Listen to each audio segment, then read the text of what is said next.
Hello everybody, welcome to Crypto with Boss Lee. Today I want to share with you about Vader, a DeFi all-in-one. The protocol takes the best of Ohm, Thorchain and Luna and put them together. Now let's get into it. What is Vader? Now Vader as a whole is a AMM, auto market maker. Think of it like TorSwap, SushiSwap and Uniswap. But what makes it unique is the components that it used to put it together to make the AMM a success. Before we dive into Vader, let us first understand what is AMM. So AMM, for example, in this screenshot, like PancakeSwap allows you to swap token, and you can also be a liquidity provider. Because if you need to swap tokens, someone must be providing the liquidity. So you can see here you need to add the liquidity. But this poses a problem because usually AMM will have tokens and liquidity provider will come here, provide liquidity, earn the tokens, and once they earn enough, then they will dump and they will go, and this will impact the project itself. So Vader makes use of three different components to make sure that the liquidity provider will stay. So number one will be the bond sales. So this one is like Olympus Pro, where you can mint Vader at a discount but suggested to a vesting period. So this helps the Vader Protocol to buy back their own liquidity. Now they also have a stablecoin called USDV. This is the base asset of the liquidity pool. And for their AMM, they are using CLP, which is continuous liquidity pools, a method to help maximize the yield generated for the liquidity pool providers. So this is like making the liquidity providers first-class citizen on the platform. Now let us take a look at them in details. We'll first look at the stablecoin USDV. Now this is pretty much like how Luna and UST works. So the supply of Vader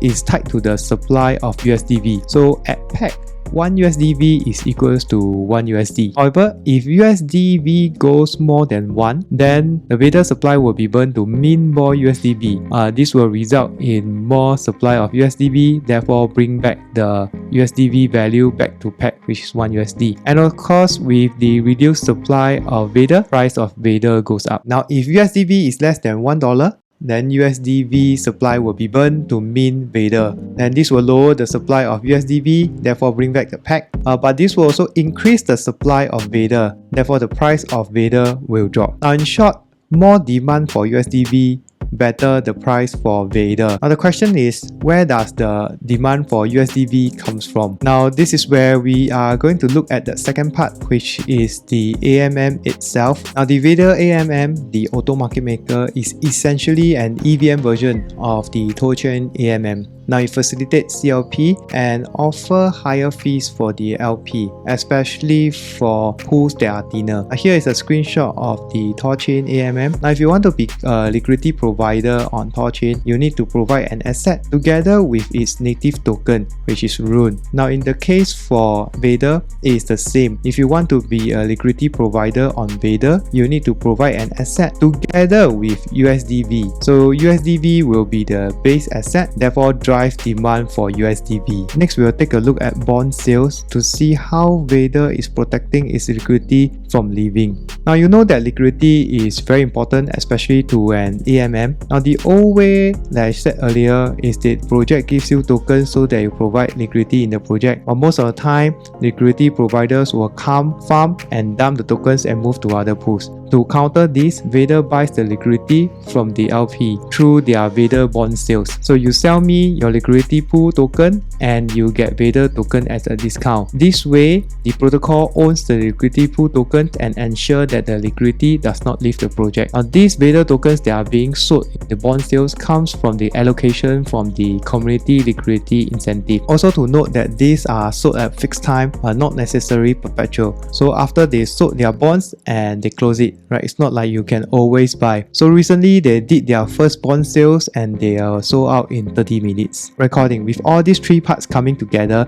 they form an AMM that provides deep liquidity, impermanent loss protection for 100 days for liquidity providers, and a stablecoin with pre-populated demand. Now let us move to team and tokenomics. Now the team is anonymous. The community lead is Docs Mervyn. So this is his Twitter account. Now for Vader tokenomics, pretty interesting when I first look at it, because you will be wondering what is this VETH. So you can think of these VETH holders as early investors. So what the investor did was to take their ETH, burn it and mint it into VETH, and now they are going to use their VETH in exchange for Vader tokens. So 50% upfront, 15% vested over 1 year. Now the team allocation is 10% with a 2-year linear vesting. Now the remaining are for ecosystem and liquidity incentive. Now for example, the bond that I was talking earlier on actually comes from this Vader liquidity incentive. Now that you understand about the product and the tokenomics, if you'd like to know more, you can follow their Discord and Twitter. Now here are my closing thoughts. This is a very interesting idea to put all 3 things together. They take the best out of each product, but the challenge is in execution. The team is anonymous.